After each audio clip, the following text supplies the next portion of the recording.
नमस्कार, मैं हूं मनरूप कुमार। आप जुड़ चुके हैं पब्लिक खबर टुडे नेटवर्क के साथ। इस वक्त हम भादरा की सबसे पावन धरा गोगामेडी में मौजूद है और आज यहां से 2023 चुनाव का आगाज हुआ है एक प्रकार से बजरंग साहन के द्वारा। हालांकि पिछले कुछ वर्षों से कहें तो लगातार संघर्षरत हैं, तमाम तरह के मुद्दे उठाते रहते हैं। किसान आंदोलन का जिक्र करें, बीमा के लिए कहें, पानी के लिए कहें, तमाम तरह की लड़ाई इन्होंने लड़ी है। बजरंग साहन जी ने आज से नया मिशन शुरू किया है, भादरा बचाओ परिवर्तन लाओ, और इसको लेकर घर घर संपर्क का अभियान शुरू किया है। डोर टू डोर संपर्क करेंगे। और इस वक्त हम गोगामेडी के साथ जीजीएम चक में मौजूद हैं। गोगा जी का आशीर्वाद लेकर 2023 की चुनावी बाधा पार करने के लिए बजरंग साहन ने ताल ठोक दी है। और खास तौर पर इन्होंने चुना है अपनी खुद की घर की पंचायतों को। आप कहें तो इनके खुद का गांव है गोगामेडी, और इनके एक प्रकार से जो संघर्ष किया है उस पर मोहर भी लगाई है जनता ने। अभी तक आप देखें तो इनके जितने भी आंदोलन है उसमें भीड़ भी उमड़ती है, लोग बाग जुड़ भी रहे हैं। एक अकेला युवा है, किसी भी पार्टी से अभी तक इनका कोई खास संपर्क नहीं है। ना तो ये कांग्रेस की विचारधारा से आते हैं, ना बीजेपी की विचारधारा से आते हैं। अभी तक खुद अकेले दम पर लड़ाई शुरू की है। और मुनस्री ब्लॉक के उपचुनाव में हमने देखा भी था 700 से ज्यादा इनके प्रत्याशी को वोट भी मिले, जो किसी भी मायने में आप कम नहीं कह सकते शुरुआत के लिए। 2023 नया साल, नया संकल्प। बजरंग साहन जी, सबसे पहले तो आपको बहुत बहुत शुभकामनाएं, हैप्पी न्यू ईयर। बहुत बहुत शुभकामनाएं आपको भी मनरूप जी, और आपके तमाम दर्शक जो आपके चैनल के माध्यम से हमें देख रहे हैं। मैं आप सबको इस नव वर्ष की हार्दिक शुभकामनाएं प्रेषित करता हूँ। और आज से आपने जो भादरा बचाओ परिवर्तन लाओ मिशन शुरू किया है, किस प्रकार का ये मिशन रहेगा और क्या तैयारी रहेगी? और वैसे भी चुनावी साल है, तो आप तो वैसे चुनाव के लिए पुराने कुछ पिछले कुछ वर्षों से ही लगे हुए थे, फिर भी नई शुरुआत की है, किस प्रकार का ये रूपरेखा रहेगी आपकी? देखो मनरूप जी, अगर हम पिछले करीबन 7-8 सालों से देखें, जब भी हमारी जरूरत रही है समाज को, हमारी जरूरत रही हमारे गांव को, पड़ोस को, पूरी तहसील में किसी भी युवा को, किसी भी बुजुर्ग को, जहां तक हमसे बना, चाहे वो कोरोना काल हो, चाहे वो फसल बीमे की लड़ाई हो, चाहे वो रामगढ़ के अंदर जब अमर सिंह ब्रांच का रेगुलेशन पीट गया उसकी लड़ाई हो, चाहे वो सिद्धमुख ब्रांच के काफी किसानों की जब बारी पीटी हो उसकी लड़ाई हो, चाहे वो मरसीसर के अंदर जो करीबन 55 करोड़ रुपए का एक जो गबन था उसको उजागर करके किसानों का उनका हक दिलवाने के लिए चाहे वो अंबेडकर चौक की जो हमने प्याऊ के लिए जो संघर्ष किया, ये तमाम ऐसे मुद्दे हैं। आज जिस देवभूमि, जिस पावन भूमि में हम बैठे, वर्षों पुराना यहाँ पर जो पशु मेला लगता था जिसपे रोक लगा दी गई थी, चाहे उस मेले को चलाने के लिए संघर्ष हो, तमाम उन मुद्दों को, ज्वलंत मुद्दों को हमने हमेशा जनता के हित में लड़े हैं। जहां जनता को जरूरत हुई हम खड़े रहे। कहीं ना कहीं एक समस्या मान लो, या फिर एक जो मेरे लिए एक माइलस्टोन जो था कि बहुत सी जनता ऐसी थी, आम जनता की बजरंग देखिड़ो को नहीं गए, ये सबसे बड़ी समस्या आती थी। क्यों? हम आंदोलन करते थे बिल्कुल जिंदा दिली से। तो अब देखो चुनावी वर्ष है और डोर टू डोर जो ये जो कैंपेनिंग स्टार्ट की है, हम घर घर जाके लोगों को हम हमारा ऑब्जेक्टिव बता रहे हैं, हमारा मिशन क्या है। उसके लिए आपने देखा होगा हमने इस जो टैगलाइन के लास्ट में लिखा है कि मिशन 2023 तो हम लोगों को बता रहे हैं कि जो ऑलरेडी जो एग्जिस्टिंग जो सिटिंग के अंदर जो लोग बैठे हुए, सिटिंग एमएलए जो, या फिर जो इससे पूर्व जो एमएलए है, फिर उससे भी जो पूर्व है, उन लोगों ने तहसील के लिए, मैं तो सही मायने में तो यही बोलूंगा कि कुछ नहीं किया। कारण आज भी अगर आप अमर सिंह ब्रांच के किसान और सिद्धमुख ब्रांच के किसानों के हालात देखोगे, बहुत बुरी है। पिछले राज्य में भी वो बुरी थी। अगर आप देखोगे फसल बीमे की, आज 4 साल से किसान फसल बीमे के लिए सड़कों पर भूखा बैठ रहा है। मरसीसर में 10 किसानों के अगर मुकदमे लगे हैं जब जाके ये बीमा आया है, आप समझ रहे हो। और अभी भी बहुत से किसान ऐसे बचे हुए हैं जिनका फसल बीमा नहीं आया। रही बात, मैं अपने पैतृक गांव में गोगामेडी की अगर बात करूं, यहाँ पर हजारों करोड़ों रुपया गवर्नमेंट की फंडिंग आती है। बहुत सा ऐसा पैसा है जो जितने भी यहाँ पर जो यात्री हम बोल सकते हैं, दर्शनार्थी जो बोल सकते हैं, क्यों हम ऐसी योजना या फिर कुछ ना कुछ ऐसा यहाँ पे गोगामेडी में शुरुआत क्यों नहीं कर सकते कि गांव के ही इन रोजगार युवा बच्चों को रोजगार प्राप्ति हो, गांव के या फिर आसपास के अपनी तहसील के बच्चों को कहीं ना कुछ एक नया वो मिले। यहाँ पे अगर आप देखोगे लघु उद्योगों की, कुटीर उद्योगों की अपार संभावनाएं, बिल्कुल ह्यूमन रिसोर्स बहुत इजीली अवेलेबल है और बहुत एक चीपर कॉस्ट पे अवेलेबल है। तो क्यों ना उन चीजों पे हम ध्यान देके इन युवा बच्चों के लिए कुछ ना कुछ कर सके। तो ये तमाम दिमाग में ऐसी चीजें थी कि जिनके लिए यहाँ जो इच्छा थी आज से 7-8 साल पहले, जो सोच के शायद मैं एक वो जो मेट्रो सिटी है उस मेट्रो सिटी को छोड़ के अगर अपने गांव में आया हूँ तो उसी सोच को लेके और हम निरंतर उसी सोच पे प्रयासरत हैं और निरंतर हम वही लड़ाइयाँ जो समाज हित में, जो किसान हित में और जो युवा वर्ग के हित में है, उन लड़ाइयों को तो लगातार लड़ते जा रहे हैं। हाँ, अब इसको हम एक ब्रॉडर स्केल पे ले जाने के लिए, एक बड़े स्केल पे ले जाने के लिए डोर टू डोर जनसंपर्क अभियान शुरू किए हैं। शुरुआती के 2 महीने जो हैं, बिकॉज अगर आप देखोगे, देखो एक स्ट्रेटेजी के तहत करीबन 17,000 वोट है इन 13 पंचायतों में, जिसको हम नो रूट की पंचायत कह सकते हैं। हमने इसको 2 मंडल में डिवाइड किया है, 2 मंडलों में बांटा है। एक कनपुरा मंडल जिसके नीचे 6 पंचायत है।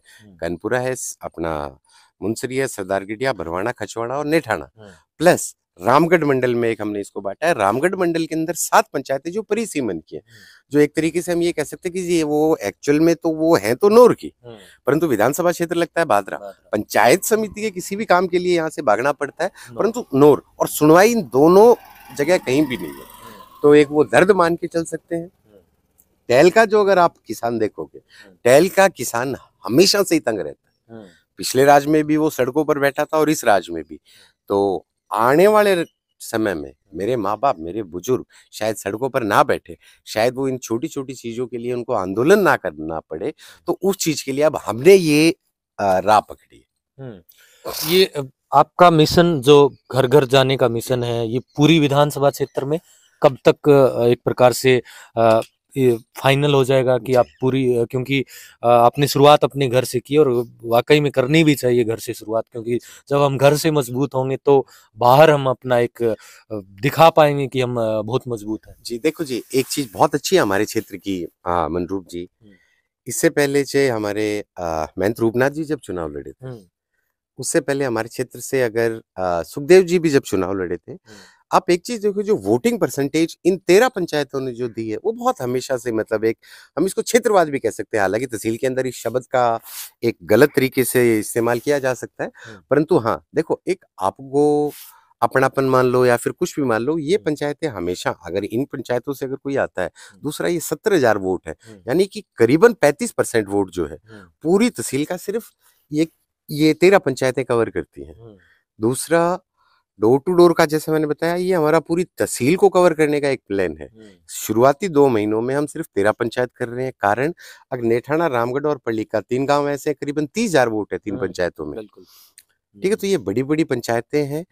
5 मार्च को, यानी कि होली से पहले जस्ट 2 दिन पहले, एक हम बहुत एक बड़ा सम्मेलन मान के चल सकते हैं, या फिर एक बैठक, एक ऐसी इन 13 पंचायतों की, या फिर हम ये बोल के चल सकते कि 2 मंडलों की बैठक है, या फिर नो रूट की बैठक है। तो हम सबसे पहला जो सम्मेलन है, जो चुनावी शंखनाद जो असलियत में बोले, वो हम 5 मार्च को करने जा रहे हैं। ये आपकी रूपरेखा रही कार्यक्रम की, और आपने मुद्दे भी बताए जिस प्रकार से पानी के मुद्दे रहेंगे, गोगामेडी एक हब है, यहाँ पर क्यों कोई नई चीज नहीं बन रही, ये एक बड़ा मुद्दा है वाकई में। लेकिन लोग अब भी ये चीज जरूर तलाश करते हैं कि बजरंग सारण एक अच्छा व्यक्तित्व, युवा चेहरा, अच्छी छाप छोड़ी है, लोगों के बीच गए हैं आप, लेकिन विचारधारा के मसले पर जब बात आती है तो लोग आजकल पूछते हैं कौन सी सेंट्रल पार्टी से वो टिकट लेकर आए, कौन सी बड़ी पार्टी के झंडे के नीचे आए, क्या कोई प्लानिंग चल रही है। हमने सुना आपके कांग्रेस के जो एक बड़े नेता हैं केंद्रीय स्तर के, उनके साथ ठीक ठाक लिंक है, बीजेपी में आपके भी थोड़े थोड़े ठीक ठाक लिंक सुनने में आते हैं। कौन सी पार्टी को तवज्जो देंगे आप? मंत्री, जैसे मैं आपको बताऊं कि 2008 से मेरा दिल्ली में रहना हो रहा है, और अगर आपने देखा होगा, मेरी एक छोटी सी कंपनी है, अगर उसके इनॉग्रेशन के अंदर भी देखें तो 2 कैबिनेट मिनिस्टर हैं जो भारतीय जनता पार्टी से है, प्लस कांग्रेस के भी कुछ ऐसे मिनिस्टर्स हैं, या फिर कुछ ऐसे जो पुराने जो एक्स मिनिस्टर्स रह चुके हैं, जिनके साथ देखो एक, बिकॉज जब आप एक सर्कल में रहते हो, मान के चलो अगर आपके गांव से अगर कोई मिनिस्टर निकल के जाता है, तो बट ऑब्वियस है, देखो आप गाम राम को तो हायल तो होगी। तो आज करीबन मेरे को 15 साल हो गए वहां पर रहते हुए, दिल्ली में रहते हुए। तो हाँ ठीक है, परंतु ये चीज अभी तक ना तो हमने डिसाइड किया, और उसी के लिए ही आज से जो हम डोर टू डोर कैंपेनिंग कर रहे हैं, यानी कि एक तरीके से जनता की नब्ज टटोल रहे हैं कि ठीक है हाँ जी, जनता की क्या डिमांड है। बाकी ये चीज बिल्कुल क्लियर है मंदरूप जी, टिकट से मिलो चाहे ना मिलो, चुनाव करे लड़ाएगा, बिल्कुल चुनाव लड़ेंगे। और चुनाव लड़ना भी जरूरी भी हो जाता है। 2012 से मैं आपको देख रहा हूँ पर्सनली, व्यक्तिगत कहूँ तो आप बिल्कुल यंग थे उस एज में, और सबसे पहले यहाँ पर आपने एक मैराथन दौड़ भी करवाई थी युवाओं के लिए, आपने लैपटॉप वगैरह वितरण भी किए स्कूलों में, कन्याओं के लिए भी विशेष योजना लेकर आए। क्या बड़ा एक अभाव आप देखते हैं भादरा की राजनीति में, आप पर्सनली कोई एक बड़ी चीज आपको जिसका नितांत अभाव लग रहा हो, जिसे आप पूरा करना चाह रहे हो? देखो, अभाव की आप बाद में बात करा, सबसे पहले जो पूर्ति है ना राजनीति में भादरा में, वो सबसे मैंने जो नोटिस की वो एक वंशवाद की। आज से 4 साल पहले जब पूर्व विधायक जी सत्ता में थे, उस समय पे उनकी धर्मपत्नी को उन्होंने प्रधान बनाया। उसी चीज को रिपीट किया जब जनता ने एक बदलाव चाहा और बदलाव दिया, और उस बदलाव में भी अब जो मौजूदा जो सत्ता में जो लोग बैठे, इन्होंने भी अपने जीजे को प्रधान बना दिया। परिवारवाद और वंशवाद और जीजावाद, ये जो नया जो सिस्टम चला। मेरा मेन ऑब्जेक्टिव ये है, देखो मंदरूप जी की, देखो राजनीति एक तरीके से एक समाज के लिए एक सेवा ही है, और यदि आप में अगर वो सेवा का भाव अगर सिर्फ फाइनेंशियल्स को देख के अगर आया है, इसका मतलब आप बिल्कुल भी समाज के लिए नहीं बने हो। ठीक है, तो इन लोगों ने तो सिर्फ और सिर्फ राजनीति को सिर्फ एक पैसा कमाने का एक माध्यम बनाया है। हाँ, मेरा ये ऑब्जेक्टिव जो एक जो यूथ है, जो नए नए जो युवा बच्चे हैं, जो समाज के लिए कुछ करना चाहते हैं, जो राजनीति के अंदर, अब छवि राजावत सरपंच का मैं जिक्र करूंगा राजस्थान से, वो मैं मतलब ये गर्व से कहूंगा, अब वो एक MBA बच्ची है। बजरंग सारण भी एक MP है। मैं 2008 के अंदर मैंने MBA की थी, 2008 से 10 बैच में। अब उसने अपने गांव की एक रूपरेखा बदल दी, जैसे उसके हाथ में कुछ पावर आई। तो आपको एक कुछ ना कुछ नया करने के लिए, देखो आपको पावर चाहिए, आपको सत्ता चाहिए, आपको बैकअप चाहिए। आप अकेले ज्यादा एक वृहद स्तर पर कुछ नहीं कर सकते, एक मैक्रो लेवल पे। जैसा कि आपने अभी खुद अपने उससे जिक्र किया था, जब हम राजनीति में बिल्कुल भी एक्टिव नहीं थे, मुझे अच्छे से याद है, मैंने 55 ग्राम पंचायतों में कन्या विद्यालय जो है वहां पे मैंने कंप्यूटर डिस्ट्रीब्यूट किए थे। क्यों? अब मुझे उसका अभाव लगा। अब बच्चों के 80-90% नंबर आने लग रहे हैं, बट उनको कंप्यूटर के बारे में बिल्कुल नॉलेज नहीं है मंदरूप जी। मतलब ये एक बड़ा सवाल है। ठीक है, क्यों? अपने यहाँ पे जो यूथ है ना, उस यूथ के अंदर वो बहुत एक डिजर्विंग यूथ हम कह सकते हैं। ठीक है, बट उन बच्चों को रास्ता दिखाने वाला कोई नहीं है। आज तक भादरा में मुझे कभी भी ऐसी कोई स्पेशली गवर्नमेंट की कोई एड नहीं मिली, कभी भी कोई सिटिंग MLA, एक्स MLA या फिर कोई भी जो अपना पॉलिटिकल रूप से कोई भी अगर किसी भी डेजिग्नेशन पे अगर बैठा है, कभी भी उन बच्चों के लिए कभी कोई कैरियर काउंसलिंग क्लासेस नहीं हुई, उन बच्चों को मोटिवेट करने के लिए कभी भी कोई क्लासेस नहीं रही, कभी भी कुछ ऐसे सेशन नहीं चले कि उन बच्चों को टेक्निकल एजुकेशन की तरफ या फिर अगर आप सिविल सर्विसेज की तरफ अगर आप देखें कि किसी ने भी उसको गाइड किया हो। तो मेरा वो ऑब्जेक्टिव है कि हाँ, एक तो यूथ के लिए ये करे, दूसरी चीज जिस तरीके से तमाम भादरा के अंदर जितने भी ये थाने, तहसील और कचहरी है, ध्रुव जी आप जहां भी देखोगे हर तरफ दलालों का बोलबाला। पिछले राज में भी यही था, अभी भी वही है। तो ये तमाम ये जो दलाली जो हो रही है, क्यों? अल्टीमेटली मरे कौन है? मरे देखो, बड़ो बड़ो जमींदार जो बेचारो गरीब है, जगन 2 आना को 4 आना को मोटो सुहान है नहीं, वो कभी थाने में देखियो थे? कौन देखियो? अगर ये लोग जान लाग रहे हैं नहीं तो एंगो मतलब कि कठिन कठी तो कमी अपनी है। ठीक है, और मरे खून दाना ठीक हो जाएगा, आदम ज्यादा वो बात है थाना रन दिया होगा या जमींदार की कमी मान लियो उसे मैं कहूँ। तो इन चीजों के सॉल्यूशन मान लियो, आज चीजों के खिलाफ मान लियो। हमारी जो यात्रा है आज से जो हमने जो चीजें शुरू की है, घर घर जाके लोगों को एक तो जागरूक करने का, दूसरा बहुत से बच्चे, मेरी इच्छा है 8 टाबरों मिलूं जो 12th कर गए हैं, जो ग्रेजुएशन करके गए, एटलीस्ट उनको गाइड कर सकूं कि हाँ जी उनके लिए आगे भविष्य में क्या एक अच्छा ऑप्शन निकल के आ सकता है। ये आपकी भविष्य की प्लानिंग रही आपकी। भादरा की राजनीति के परिप्रेक्ष्य का जिक्र करें तो कॉमरेड बलवान पूनिया वर्तमान में पावरफुल एमएलए में गिने जाते हैं राजस्थान के। पूर्व विधायक संजीव बेनीवाल बीजेपी के टिकटार्थी रहे हैं, पूर्व में 60,000 वोट भी आए। विपक्ष की भूमिका आपने ज्यादा निभाई या उनने ज्यादा निभाई, वो जनता फैसला करेगी। लेकिन क्या मानते हैं आप, कौन आपके लिए ज्यादा चुनौतीपूर्ण है? विपक्ष की भूमिका हमने निभाई है, बिल्कुल क्लियर कट कहता हूँ। संजीव बेनीवाल जी ने कोई भूमिका नहीं निभाई। 16 डिग्री में एसी चला के अगर आप गर्मी में वो घर पे अगर चादर तान के सोने को अगर विपक्ष की भूमिका कहते हो, तो मैं बिल्कुल 0.1% भी इस बात से कहीं भी वो एक्सेप्ट नहीं करूंगा इस बात को। कारण विपक्ष के तौर पे पूर्व विधायक जी ने सिर्फ और सिर्फ एक धरना शुरू किया था, और वो धरना फसल बीमा को लेके जब शुरू किया गया था, जब हमारी मांगे अप्रोक्सीमेटली तो पूरी हो गई थी, और अब कर्म तो कर दिए उन्होंने, बट उस कर्म के थ्रू एक कुकर्म और निकला है कल परसों। 28,000 वोट है देखो कुमार समाज के अपने तहसील में। उन्होंने एक ऐसी एक मुहावरा और एक ऐसी कहावत रखी है कि उन्होंने दो आपस के अंदर एक समाज को दूरियां पैदा, यानी कि जातिवाद की राजनीति और करने की कोशिश की। आप विपक्ष की बात कर रहे हो, अगर जातिवाद की बात करना अगर विपक्ष है ना मंदरूप जी, तो मैं तो बिल्कुल भी एक्सेप्ट नहीं करूंगा। और सिर्फ ये नहीं कीजिए, जो पूर्व विधायक जी हैं, मैं मुंसरी ब्लॉक के चुनाव की अगर आपको मैं एक बात बताऊं, एक स्टेटमेंट आई थी वहां पे सिटिंग एमएलए के मंच से, बोला कि यहाँ नंबरदारान देखांगा। आप देखो एक समाज के बीच में कैसे दूरियां उत्पन्न की जा रही है, यानी राजनीति किस तरफ जा रही है, जहां हम एक तरफ जातिवाद मिटाने की बात कर रहे हैं, जहां एक तरफ हम सारे सर्व समाज को 36 कौमों को एक जगह बैठा के और बात कर एक नया समाज बनाने की बात कर रहे हैं, वहीं पे ये दोनों लोग जिनको आप बड़े नेता बोल रहे हो, ये जाति की टिप्पणियां एक खुले मन से देते हैं। जहां पर इतना बड़ा बैनर लगा हुआ था एक पार्टी का एसडीएम कार्यालय के आगे, वहां पर एक मुहावरा पेश किया जाता है कुमार समाज के खिलाफ। कुमार कौन से? कुंभकार, यानी कि मिट्टी के बर्तन को आकार देने वाला। हमारे पुराने भी अगर आप देखोगे सिस्टम के अंदर, अपन आप लगा मैं कुमार जाट ऐसी सारा रहे नहीं, कदे आपस में इसी बात को नहीं हुई, बट इन लोगों ने ये चीजें उत्पन्न करी हैं। कभी भी इस गांव के अंदर बेनीवाल भी है, इस गांव के अंदर वो बात है उड्डा भी है, इस गांव के अंदर तमाम वो जातियां रहती हैं, परंतु मुंसरी के अंदर ये कहते हैं, बोले हम इन नंबरदारों को देखेंगे। इसका मतलब आप सीधा एक जाति को टारगेट कर रहे हो, ठीक है। तो ये गंदगियां जो है, ये गंदगियां निकाल के फेंकने के लिए, यानी ये छोटी छोटी बहुत सी ऐसी चीजें हैं मंदरूप जी जो भीतर में ला गए।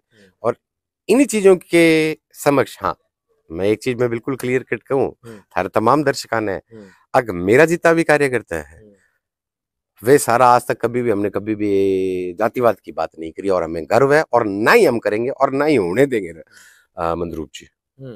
मैं कह रहा था कि बलवान पूनिया या संजीव बेनीवाल कौन ज्यादा चुनौतीपूर्ण मानते हैं क्या कहते हैं आपके लिए 2023 चुनाव? कहते आराम सोचा करा इसी से लागे गर्मी में कोई दिक्कत ही तो नया कोई नया आ रहा है? देखो मंदरूप जी, भादरा की जनता ने इन दोनों को देख लिया है। जो चीजें मैंने अभी बताई थी, समस्याएं जो की त्यों हैं। अभी भी अगर आप बाराबंदी की बात करोगे, चकबंदी की अगर बात करोगे, आप नहरों की कंडीशन की बात करोगे, आप नाड़ों खाड़ों की बात करोगे, सड़कों की हालात देखोगे, अभी भी राजगढ़ वाले रोड पे 50 माएं ऐसी है जिन्होंने अपने लाल खोए हैं। और अगर पिछले राज की भी अगर आप बात कर लो तो ये आंकड़ा 100 से ज्यादा मिलेगा। तो किस मुंह से लोग वोट मांगे, मेरे तो आई समझ को नहीं आने लग रही। ठीक है, ये लोग तो अब जातिवाद की तरफ चल पड़े, ये व्यक्तिगत एक दूसरे पे लांछन और आक्षेप लगाने पे चल पड़े। तो अब जो युवा वर्ग है, देखो मैं तो कहूंगा युवा वर्ग जहां भी जा रहे हैं बहुत अच्छा सपोर्ट मिल रहा है। हमने राजकीय महाविद्यालय में चुनाव लड़ा, हमें 12% लोगों ने वोट दिया, बिल्कुल ठीक है। हमने डुंगराना में चुनाव लड़ा, हमने हमारा कैंडिडेट निर्विरोध जीता है, ठीक है। हाँ आ रही तरह मेरे झूठो माहौल कौन बनाया या कमी रह जाए हमारे में, परंतु हाँ लोग माने वोट दे। मैं जद मुंसरियारो चुनाव जद लड़ियो मंदरूप जी, मुंसरियारा चुनाव का मैं देखो अलग अलग एक दिन एक भादरों में स्टोरी मिल गई, बोले तेरे कारण हमारा खुद बिक गया, मैं तो मारे ऊपर ना लगाया करो, नहीं बोले मैं तो 150 पर्ची दिखा रखी है। तो अब देखो जब जनता वोट देने लग रही है, मैं एक राज्य जनता देने लग रही है, बिल्कुल मैं तो एक लो ही वोट मांगने लग रही हूँ टाइम के ऊपर। ना मारकन कोई बड़ो लाव लश करो, ना मारकन कोई स्टार प्रचारक आ, मान ला स्टार प्रचारक तो वो बात है चानन मल ढाका वर्गा 10 रुपया दे के रात पर धरगे बोले अल्लाह बेटा आशीर्वाद है, तो ईशा तो हमारा स्टार प्रचारक आ मंदरूर। हाँ जो बात करी बिल्कुल जिंदा दिली हूँ, बिना ही कोई झूठ और बिना ही कोई लाग लपेट, जो असलियत थी वो असलियत बात बताई लोगों को। हाँ जी मेरा ये ऑब्जेक्टिव है, शायद मुझे, अगर हम ये चुनाव जीतते, मैं पंचायत समिति शायद हमें कुछ नहीं देगी, बट मैंने एक घोषणा जरूर करी थी कि जीतते ही मैं अपने फंड से मैं 10, 11, 12 नंबर जो वार्ड है मुंसरी में, मैं उसकी गलियां जरूर पक्की कराऊंगा। ठीक है, बट हाँ ठीक है, अब इन लोगों ने पैसे के दम पे, शराब बांट के और दबाव की राजनीति करके, राजकीय कर्मचारियों पर दबाव डाल के, इस तरीके की तमाम इन लोगों ने जनता को भरगलाने का जो काम किया ने, हाँ फिर भी जनता ने हमें बहुत अच्छे वोट दिए। हमें करीबन 12 से ज्यादा 100 में से लोगों ने, हालांकि जितना खतरा हमसे चाहिए तो 35-40 वोट ही है, मैक्सिमम 35-37 वोट ही चाहिए अगर आप विधानसभा के चुनाव की बात करा। हाँ, अब शायद ये दोनों पंचायतें हमारी कमजोर थी, क्यों कभी डोर टू डोर जनसंपर्क नहीं हुआ, शायद इन पंचायतों के लिए कभी कभी कोई ऐसा मुद्दा नहीं रहा जिसको हम जोर शोर से उठा सके, जैसा हमने डुंगराड़ा में उठाया, या रामपुरा कुजी घोटड़ा, या फिर इधर के रामसराव जो पंचायत है, इस तरफ की ये जो बोझला वगैरह है, इनके लिए हम तमाम पिछले करीबन 1 वर्ष से संघर्षरत हैं। वहां पे हमने खूब मुद्दे उठाए। इस एरिया के लिए शायद हम कोई ऐसा मुद्दा नहीं उस लेवल पे लेके जा पाए जिसका हमें नुकसान हुआ। ठीक है, तो इसीलिए अभी हम डोर टू डोर जनसंपर्क करके और 5 मार्च को एक महासम्मेलन जो कर रहे हैं, तो ये तहसील को बता देगा 5 मार्च को कि हाँ आने वाले समय पे भादरा की जो सत्ता जो है वो शायद इस बार नेताओं के हाथ में नहीं, वो एक आम जनता के हाथ में रहेगी। मंदरूप जी, इस जो गोगामेडी धरा की बात करें तो गोगामेडी से आप सिर्फ अकेले नेता नहीं रहे जी। सुखदेव शेखावत भी कह रहे हैं कि वो चुनाव लड़ेंगे, महंत रूपनाथ पूर्व में प्रत्याशी रह चुके हैं, विक्रम जी राठौड़ एक और चेहरा है, वो भी कह रहे हैं उनकी भी इच्छा है कि वो चुनाव लड़े, और कृष्ण भांबू जी जो रामगढ़ से पूर्व विधायक के पुत्र हैं वो भी कह रहे हैं कि वो चुनाव लड़ेंगे। 5 लोग हैं आप, क्या कोई आपस में तालमेल बन पाएगा आप लोगों का? अगर 5 लोग चुनावी मैदान में इस पंचायत से, जो खास तौर पर जो 7 पंचायतें आप कहते हैं या जो 13 पंचायतों से कह रहे हैं, अगर यहाँ से 5 कैंडिडेट आ गए तो आपको लगता है कि जो आप चाह रहे हैं कि गोगामेडी की तरफ बढ़े विधायक की, ये 500 में कहीं यही खंडित ना हो जाए? ये एक संवैधानिक अधिकार है, कोई भी चुनाव लड़ सकता है। दूसरी बात, तालमेल वाली जो बात आपने बताई, मैं बिल्कुल क्लियर कट कर रहा हूँ आपको कि अभी तक हमने किसी पार्टी से तालमेल नहीं बैठाया ना। क्यों? अब हमारा फंडा बिल्कुल क्लियर है कि जी हमें चुनाव फाइट करना है। बिल्कुल। हम आज किसी पार्टी का झंडा उठाते हैं और कल को अगर टिकट नहीं मिली फिर हम उसी पार्टी की बुराई करते हुए, यानी कि पार्टी के साथ गद्दारी, एक तरीके से कहें तो देखो पार्टी माँ होती है, तो हमसे वो गद्दारी नहीं होगी, इसलिए हमने किसी भी पार्टी का झंडा नहीं उठाया। हाँ, पत्ते खोलेंगे जरूर, पर खोलेंगे जब हमारी गोद में टिकट होगी। ये बनाई नहीं होगा बोले मेरी गोद में 2 है, उर्लिंग माँ बीजेपी की है, परलिंग माँ कांग्रेस की, सफा झूठ बोले। रिटायर्ड बहुत बड़े अधिकारी है। न्यू में एक दिन वहां के बात में कलेक्टर साहब के जी मारी है, बोले सेवा करूंगा जनता की। मैं 30 साल तो सरकार की कराया मैं, ईब जो सरकार जो का जमा ही कौन रहा, सरकार जब काट दियो ई थान जनता याद आ की। कोरोना काल में आई जनता पढ़ के जब वो बात है 10,000 लोग आऊंगा, रामगढ़ 10,000 लोग आऊंगा, नेठाणो 10,000 लोग आऊंगा, जीतपुर 10,000 लोग आऊंगा, इतनी बड़ी बड़ी पंचायत, छानीर गांधी इतनी बड़ी बड़ी पंचायत 10,000 की, जब मां थान जनता की याद को नहीं आई। बोले अरे उस समय पे मैंने बड़ा ये किया वो किया। मन नहीं जी की कौन करे, 30 साल से सरकार थाना काट दियो नहीं, ईद जनता ने बावड़ा बनाना आ गया। बोले आपने क्या किया? माँ जी मैं 26-27 साल की उम्र का माँ, मैं कोरोना काल का माँ, पूरा जनता के बीच का माँ खड़े हूँ। ठीक है, तो ये लोगों की जो असलियत है ना, घर घर जाके बताऊंगा, ना चिंता करो। आपने इशारों में नाम ले लिया नए लोगों का जो तैयारी कर रहे हैं चुनाव लड़ने की। नहीं को नहीं कारण हो गया दियो के, एक बात बताओ। फिर दूसरा, एक बागा पेट लिखा 2 है जी, एक ने तो देख रहा कि दूसरे जनता ये जोड़ी हाथ जम्मा ही कौन पिता। दल बदलने लगे लोग 1 साल पहले। दल बदल वगैरह तो देखो देश की राजनीति के अंदर हर राज्य के अंदर यही हो रहा है। ठीक है, बट हाँ ये पहले ये कह करता बोले मैं तो फलानी पार्टी का हितैषियां, ये हमारी माँ है ही, वो चेंज कर ली। जनता समझ चुकी है। देखो मंदरूप जी, अब वह बात रही को नहीं। दूसरो देखो, अब आपके अंदर, मैंने थोड़ी देर पहले एक बात कही थी, या तो आपके अंदर समाज की सेवा की अगर भावना है तो ही आप राजनीति में आओ। जब मैंने वंशवाद का जिक्र किया था, अगर इनके अंदर भावना होती तो ये 30 साल नौकरी करके, उस टाइम पे तो वही बात है, मोटी तनख्वाह ले ली, मोटी बत्तियारी गाड़ियां मिला कर दी, बढ़िया सारा का सारा वो क्या कर रही है, गवर्नमेंट की जितनी भी सुविधाएं वे मिला कर दी। अब जब वो सारी चीजें जब छिन गई तो जी दो रो है, बोले ईब के करा, बोले ईब विधायक बन जाओगे, तो ये तो जद कर गया है। ठीक है, तो आंगे तो आप मजबूरी होगी, ठीक है। हाँ, आप लिया मजबूरी को नहीं, आप शौक मान लियो छे, शौक ये चीज को सेवा को शौक, ठीक है। जद करके 27 साल की उम्र के मैं जनता के बीच में पड़ा। और एक बात और बजरंग जी, आपके काम पर भी लोग सवाल उठाने लगे। बहुत से लोग कहते हैं आपका काम गुड़गांव में ये काम है, फलाना काम है, धिकड़ा काम। आज आप जनता को बता दीजिए आपका क्या क्या काम रहता है, कितने पैसे कमा रखे। लोग कहते हैं खूब करोड़ों में पैसे कमाए हैं आपने, वो क्या बोलते हैं उसे, सैरोगेट जैसी मदर वाला काम किया, उसमें बहुत से ऐसे काम कर दिए जिसकी वजह से कोख बेचने का फलाना दिखड़ा बहुत से आरोप लगे। क्या काम करते हैं, कितने पैसे हैं, वो बता दीजिए। आपने एक मूवी देखी होगी स्कैम 1993, हर्षद मेहता। उसमें एक डायलॉग है कि अगर आप किसी के साथ भिड़ ना सको ना, लड़ ना सको, ठीक है, तो उसकी इमेज खराब करते हो। सिटिंग एमएलए ने मलसी सर में एक दिन स्टेटमेंट दी थी ऐसी, मैं क्लियर करना चाहता हूँ। यहाँ पर देखो, आम जनता जो जमींदार है ज्यादा टेक्निकल चीजों को कौन बेरो। अब आईवीएफ की अगर आप बात करें, यानी कि जो निसंतान दंपति हैं उनको संतान मिलती है। लिसन, मैं एक एक चीज, जिस घर के अंदर संतान नहीं प्राप्ति हो रही है, उस बच्ची के मन पर क्या गुजर रही है, या तो उसको जलाकर मार दिया जाता है या उसको तलाक दे दिया जाता है, और यही समाज उस बच्ची को जीने नहीं देता साहब, ठीक है। बिल्कुल। अब वो बच्ची घुट के या तो आत्महत्या करे, नीस फेरवा बैठे है, कुओं दरड़ो करे, नहीं ट्रेन की लाइन आगे पटरियां आगे आगे मरे, तो मेवान बचाने को काम कर रहा, और आगे जो बढ़ते नहीं तो मन बड़ा स्वाद आ बढ़ता। दूसरी चीज, मैं सिटिंग एमएलए जी की काल परशिवा देखने लग रही हूँ। अग जी इन्होंने जो लास्ट टाइम पे जो डिक्लेरेशन फॉर्म दिया था, एक दिन ये कह दिया बोले जो छल्ले वाली गाड़ी है, तो मैंने देखा इनके पूरे परिवार में किसी ने आज तक आईटीआर ही नहीं भरी।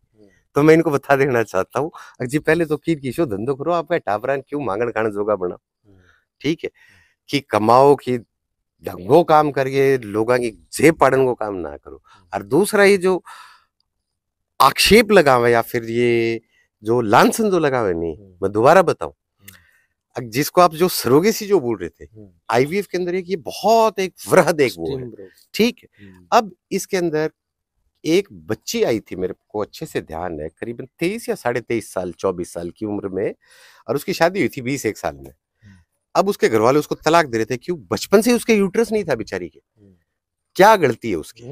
उसकी गलती नहीं है ना। अब अगर उसको तलाक दे रहे थे, वो बच्ची क्या करेगी मुद्रू जी, मेरे को बताओ।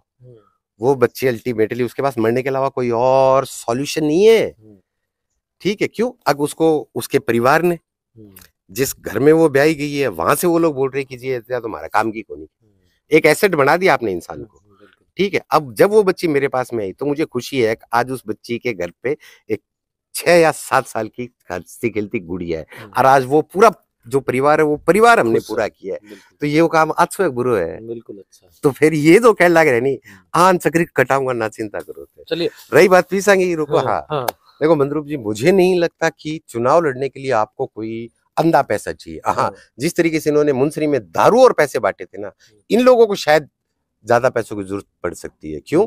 अब ये वही लोग हैं जो मौजूदा जो नगर पालिका में लोग बैठे हैं, इनके खिलाफ मोर्चा खोलते थे आज से 4 साल पहले, और अब जब कभी भी कोई भी मिनिस्टर आता है तो सबसे पहले वो बताता है दावत इन्हीं के घर पे लगती है या नहीं लगती, आप बता दीजिए। तो गलत वो है या हम है, ये आप अपने हृदय से, आपके जितने भी दर्शक जो देख रहे हैं थे भी सोच लियो।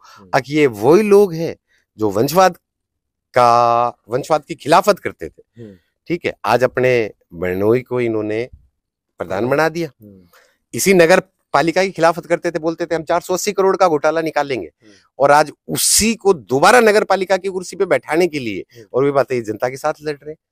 ये गंगाधर ही शक्तिमान है साहब, ठीक है। तो ये जनता को समझनी चाहिए। बाकी हाँ, भगवान की दया से छोटे छोटे 2 बिजनेस और हैं, medicotripindia.com नाम से कंपनी आप देख सकते हो, दूसरी आर्यव्रत organic.com नाम से भी है।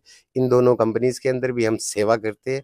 बाहर से जो भी मरीज आ रहा है, ठीक है, उन मरीजों को लेके आने से लेकर और एंड तक का एंड टू एंड सॉल्यूशन हम दे रहे हैं। ऑर्गेनिक प्रोडक्ट इनकी तरह वो बात, हम चिट्टा नहीं बिका रहे साहब, हम देसी गाय का दूध बेचते हैं गुड़गांव के अंदर, ठीक है, सेहत इनकी बनाते तरह हैं हाँ आप लोग। सेहत बनाते हैं। हम्म। तो ये चलिए, क्लियर कर दिया आपको आपका। खूब सारी शुभकामनाएं। और क्या संदेश देना चाहेंगे आप आपकी? जनता को हाँ। देखो, जनता को मैं सिर्फ सीधी सी दो टूक में आई कहूँ, जद थाने मेरी जरूरत हुई मैं खड़े हो कि मने थारी जरूरत लगा दियो सारो चुनावड़ो लड़वा दियो की कोनी आन सारन दे की रखे 13 का 31 करार तो ये पहले करी तैयार नहीं। चलिए, युवा बजरंग सारण उम्मीदें लिए हुए नए साल में और कुछ नया करने की मन में है। और छोटे छोटे बिजनेस टाइकून जिसे कहते हैं, वो देश में राजनीति में भी कामयाब हुए हैं और इन्होंने अपने स्तर पर भी बहुत कुछ किया है। तो पैसा होना लाजमी है और बिजनेसमैन और खासतौर पर पढ़ा लिखा व्यक्ति ही कुछ नया कर पाता है, ये भी मत भूलना चाहिए। युवाओं में पकड़ मजबूत है, देखने वाली बात है ये पकड़ 2023 तक कितनी और मजबूत होगी, कितनी तेजी रफ्तार से बढ़ेंगे। कुछ और लोग हैं, उनसे हम चर्चा करना चाहेंगे। ये 7 जीजीएम गांव है गोगामेडी पंचायत का, और यहाँ पर उप सरपंच है। उप सरपंच साहब, आपका क्या नाम है? राम कुमार जी जाखड़ के घर पर से शुरुआत की है जनसंपर्क अभियान की, और सभी से मिलेंगे, यहाँ से शुरुआत हुई है। सर, बजरंग सारण में किस प्रकार से देखते हैं आप बजरंग सारण को? क्या नेता बनने की एक प्रकार से लियाकत है? इन्होंने जो संघर्ष किया है वो आपको पसंद आया? क्या क्या मानते हैं? पसंद है, हमारा पसंद है। लगता है आपको जिता देगी जनता? जरूर। आप लोग साथ हैं पूरे? हाँ, पूरा साथ है। क्या मानते हैं, क्या बड़े ऐसे मुद्दे हैं जो आप चाहते हैं कि बजरंग जी उन पर काम करें? इस एरिया की क्या कोई बड़ी समस्या आप जो बताना चाहें जिनको वो ठीक करें? चलिए, थोड़े बुजुर्ग हैं इसलिए कम बोलना जानते हैं। आपका क्या नाम बताया जी? मुकेश। मुकेश कहाँ से? दिल्की से। दिल्की से। आज बजरंग जी के साथ आप जुड़े हैं मतलब? हाँ जी। क्या मानते हैं बजरंग जी से युवाओं को क्या उम्मीदें हैं? जी देखो, उम्मीदें तो बहुत सारी हैं, वो तो जनता साथ देगी उसके बाद पूरी होंगी। क्या लगता है क्या बड़ी समस्याएं हैं क्षेत्र की जो बजरंग जी दूर करेंगे? समस्या सारी है जी, पानी की, बिजली की, सारी समस्या है। सारी समस्या। हाँ जी। आपका क्या नाम बताया? सलीम बाटी। सलीम जी, क्या कहना चाहेंगे? बजरंग जी क्या युवाओं के पैमाने पर खरा उतरेंगे? जिस प्रकार से वो उन्होंने 2-3 साल में जो संघर्ष किया, प्रत्येक बड़े मुद्दे को जनता के सामने उठाया, उसका फायदा मिलेगा? सर, मैं बजरंग भाई जी को काफी टाइम से जानता हूँ। उसने बहुत अच्छे अच्छे काम किए हैं और युवाओं का साथ दिया है। तो एक तो वो मेरे फ्रेंड है, तो मैं तो यही कहना चाहूंगा कि युवा है ना, तो थोड़ा सा काम देखें, उसके प्रति लगाव रखें। चलिए, हमारे साथ कुछ और युवा हैं। कैलाश जाखड़ हैं जो पूर्व में मार्क्सवादी कम्युनिस्ट पार्टी में थे और एसएफआई के भी लीडर रहे हैं। बजरंग सारण के साथ आपके गांव के हैं इसलिए, या कुछ और खासियत लगी आपको? सबसे बड़ी खासियत तो ये है कि ये तहसील के युवाओं के साथ है, और पहली बात ये है कि गांव सबसे पहले होता है, तो हमारा गांव का नेता है, इसलिए हमें तो सबसे बढ़िया यही लगेगा। क्या लगा आपको बजरंग सारण से? क्या उम्मीदें युवाओं को, किस प्रकार के वो काम कर पाएंगे बजरंग सारण? बजरंग सबसे बात तो ये है कि ये जो 10वीं 12वीं के स्टूडेंट है, इनके लिए एक मार्गदर्शन का कार्य कर रहे हैं, जो कि एक नई दिशा में युवा पीढ़ी को ले जाने का प्रयास कर रहे हैं। और क्या बड़ी समस्याएं हैं इस एरिया की आपकी नजर में, जिनको आप ये चाहें कि बजरंग सारण जब राजनीति में एक मुकाम पर पहुंचे वो काम करवाएं? आपको क्या लगता है? सबसे बड़ी समस्या तो ये पानी की है, टैल तक पानी नहीं पहुंच रहा है इस एरिया में। हाँ। चलिए, युवा हैं और युवाओं के बीच खासे लोकप्रिय होते जा रहे हैं बजरंग सारण, इसमें कोई शक भी नहीं है, क्योंकि मुंसरी के उपचुनाव में आपने देखा भी था 700 प्लस वोट आना, और प्रत्येक 400-500 गांव से वोट आए थे, ना सिर्फ एक गांव से। ये एक बड़ी अच्छी बात थी। और जिस प्रकार से आज से इन्होंने डोर टू डोर संपर्क करना शुरू किया, और बड़ी साफगोई से वो बात रखते हैं कि वो अपना चेहरा बताने के लिए, अपने को बताने के लिए लोगों के बीच जा रहे हैं कि मैं बजरंग सारण हूं, मैंने ये काम किया है। ये एक बड़ी अच्छी बात है कि आदमी कम से कम सच्चा है कि वो अपने आप को बताना चाह रहे हैं, अपने आप को प्रमोट करना चाह रहे हैं। और जिस प्रकार से 2012 के बाद वो लगातार संघर्षरत हैं, लगातार मुद्दे उठाए हैं, उनको लेकर वो जनता के बीच जाएंगे। और देखने वाली बात यह है कि 2023 के चुनावी साल में कितनी कुछ कामयाबी इनको मिलती है, और कितना कुछ लोग जो इनके संघर्ष को पसंद करते हैं, और 2023 में जो विधानसभा चुनाव होगा उसमें क्या जनादेश जनता देगी। हम इस विधानसभा चुनाव के साल में तमाम नेताओं के साथ तमाम गांवों में भी दौरा करेंगे और हर समस्याओं को आपके सामने रखेंगे। धन्यवाद जुड़ने के लिए। अगर आप ये वीडियो हमारे यूट्यूब पर देख रहे हैं, हमारे चैनल को लाइक करें, सब्सक्राइब करें, फेसबुक और ट्विटर पर भी हमें फॉलो करना ना भूलें। धन्यवाद।